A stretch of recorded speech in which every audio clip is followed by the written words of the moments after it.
maiko a Greece komanso Turkey akhala kumenyana komanso kulimbirana na Cyprus kwa nthawi yayitali. Mkangano umene unathesedwa pamene Cyprus inagawidwa pawiri. Kumpoto anatenga Turkey ndipo kumwera ndi mbali ya Greece. Nkhondo ya ku Korea inatha pamene dzikolo linagawidwa pawiri, North Korea komanso South Korea. Irani ndi Iraki anamenyana zaka zoposa 8. Palibe amene anawina, koma 1988 anakambirana ndi kusiya nkhondo.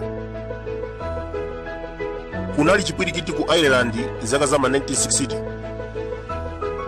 Anthu ochokera kumpoto amene sanali akatolika ankafuna dziko loyima palokha. Mbali nayi tinali ndi maprotestanti amene ankafuna kuti azilamulidwabe ndi ma British.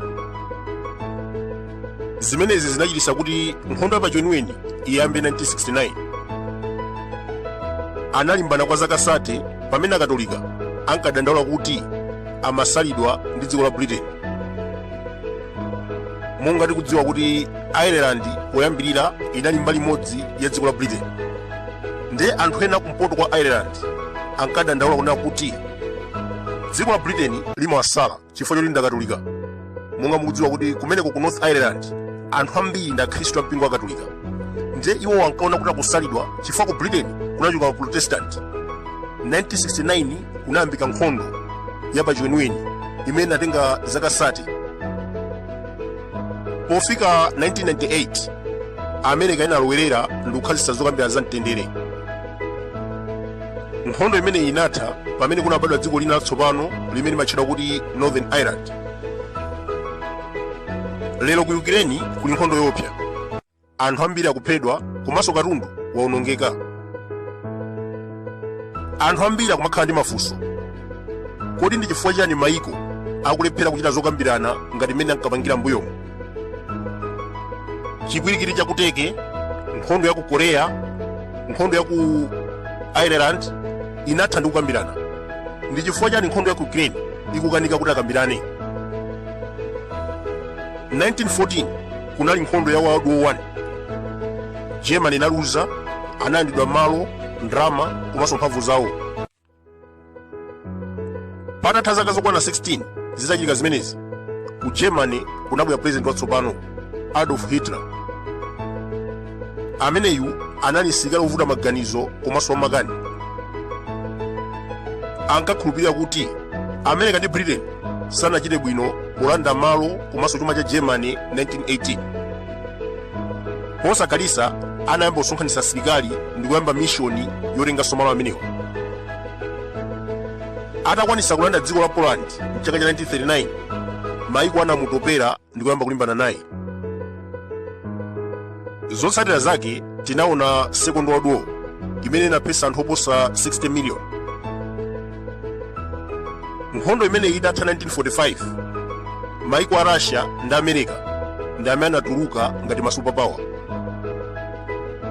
Anayamba kulimbirana ukulu wa dziko lapansi pogwiritsa ntchito chuma komanso nkhondo.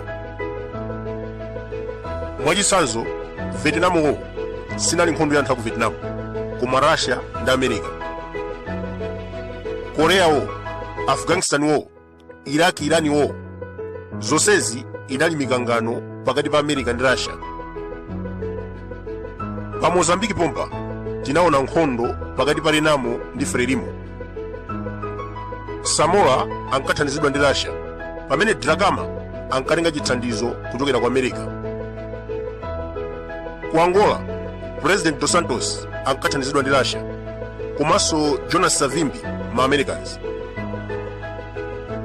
Tinali ndi anthu ngati achina Thomas Sankara, Patrice Lumumba, Robert Mugabe, ngakhalenso chipani cha ANC ku South Africa ankalandira thandizo kuchokera ku Russia pa nkhondo yolimbana ndi atsamunda.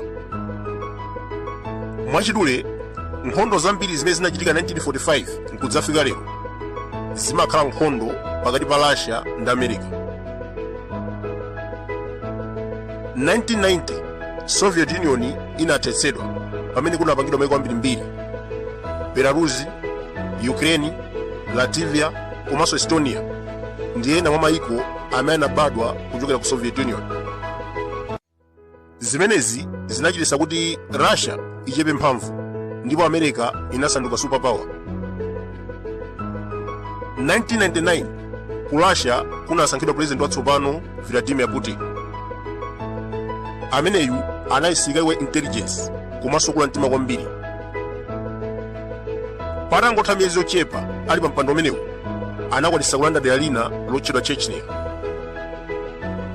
Iyeyo amakhulupirira kuti zimene zinachitika 1990 kuphwasula la Soviet Union inali mistake.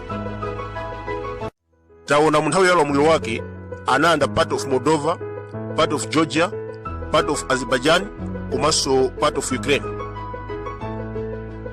Amanena kuti Eastern Ukraine komanso Crimea is part of Russia. Chifukwa anthu amene amakhala kumeneko ndi anthu a mtundu wake. Tikunena pano wakwanitsa kulanda ma region 5 ndipo Ukraine ikuyesesa kuti itengenso malo amenewo. Nkhondo imeneyi pakati pa Putin ndi Zelensky ikuoneka kuti sitha mwachangu. Mwachitsanzo tikamafika November kuyamba mvula pasi pakhala ponyowa komanso matope. This will make Ukraine offensive impossible to achieve anything on the ground.